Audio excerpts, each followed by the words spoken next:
जात कर्म नामकरणम निष्कर्माणि पदाननम चूड़ा कर्म च कर्तव्यतई धर्म विदोज विदु।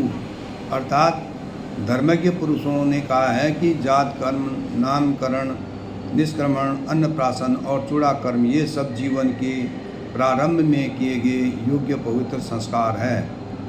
माँ शारदे को नमन। साहित्यिक सचेतना के सभी प्रबुद्ध रचनाकारों, साहित्य प्रेमियों, सनातन प्रेमियों, श्रोता दर्शकों को साहित्यिक सचेतना की ओर से राय सिंह भंडारी द्वारा हार्दिक अभिनंदन।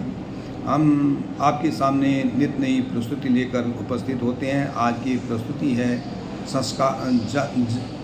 जन्मजात संस्कार, जात कर्म संस्कार। तो जात कर्म संस्कार में जात कर्म, नामकरण, निष्क्रमण, अन्नप्राशन और चूड़ा कर्म आते हैं। संस्कारों का परिचय। संस्कार का भावार्थ है कार्य, वह कार्य जो सभ्य, सुशिक्षित और शुभ हो। अर्थात सभ्य, सुशिक्षित और शिक्षित कार्य का मतलब कार्य। इन संस्कारों को करने से जातक को सभ्य, शिक्षित के साथ साथ बुद्धिमान, ऊर्जावान, बलवान और आत्मज्ञानी बनाने का प्रयास किया जाता है। जातक के जात कर्म के संस्कार। जात कर्म अर्थात जन्म के समय के कर्म संस्कार। शिशु के गर्भ से निकलने के पश्चात जात कर्म में सर्वप्रथम नाल छेदन संस्कार होता है, जिसमें शिशु को माता से अलग किया जाता है। शिशु के जन्म होते ही नाल विच्छेद के बाद मंत्रों द्वारा शिशु को बलवान, ज्ञानवान के लिए यह संस्कार किया जाता है। शिशु को भी अब अपनी उदर के लिए अपने मुंह के द्वारा भोजन, अन्न, दूध, अन्नप्राशन तक ग्रहण करना पड़ता है।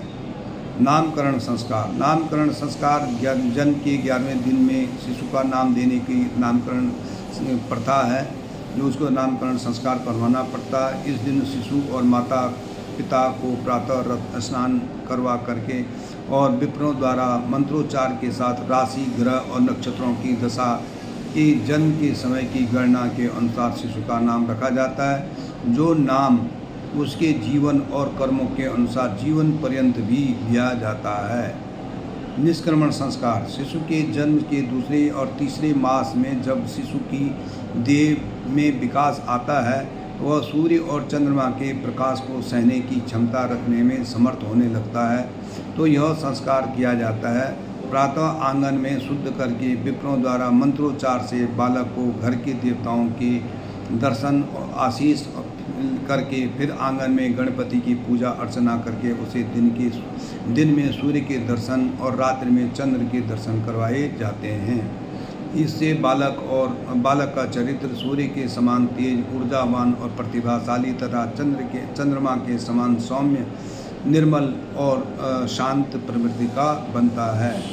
अन्नप्राशन संस्कार। 6ठे और 7वें मास में शिशु का पालन तब भोजन को पचाने में सहायक होने लगता है, तो अन्नप्राशन संस्कार का विधान है। स्नान आदि करके बालक को सुंदर पीले वस्त्र पहना करके गणपति को भोग लगा करके बालक को खीर खिलाई जाती है। यह संस्कार इस बात का द्योतक है कि अब बालक सृष्टि में प्राप्त सभी प्रकार के अन्न को ग्रहण कर सकता है। इस संस्कार से जातक के शारीरिक विकास, मानसिक विकास, भावनात्मक और चेतनात्मक भावों में बालक हर क्षेत्र में प्रतिभाशाली बनता है। चूड़ा कर्म संस्कार। जन्म संस्कार का यह अंतिम संस्कार है जो 3रे, 5वें और 7वें मास में किया जाता है। चूड़ा कर्म 7वें वर्ष में किया जाता है। चूड़ा कर्म का आशय मुंडन से है। आशय है कि बालक के ये केस उसने गर्भ से ले के हैं, उनका विच्छेदन या काटना कहा जाता है। यह नामकरण के बाद दूसरा बड़ा संस्कार है। इसके बाद उसकी छोटी केसों को छोड़ करके बाकी सभी बाल काटे जाते हैं। इससे बालक के अंदर, देह के अंदर विकास के साथ मानसिक विकास और चेतनात्मक विकास के लिए प्रयास किए जाते हैं। इस प्रकार से सचमुच इन संस्कारों के पूर्ण करने से मानव के जीवन में सकारात्मक ऊर्जा का समावेश, नकारात्मक विकास का निष्कासन और विकार और दोष से दूर हो जाते हैं। निसंदेह इन संस्कारों से व्यक्ति महान, सुयोग्य और पात्र बनता है, जो कि एक संस्कारी व्यक्ति के लिए आवश्यक होता है। धन्यवाद।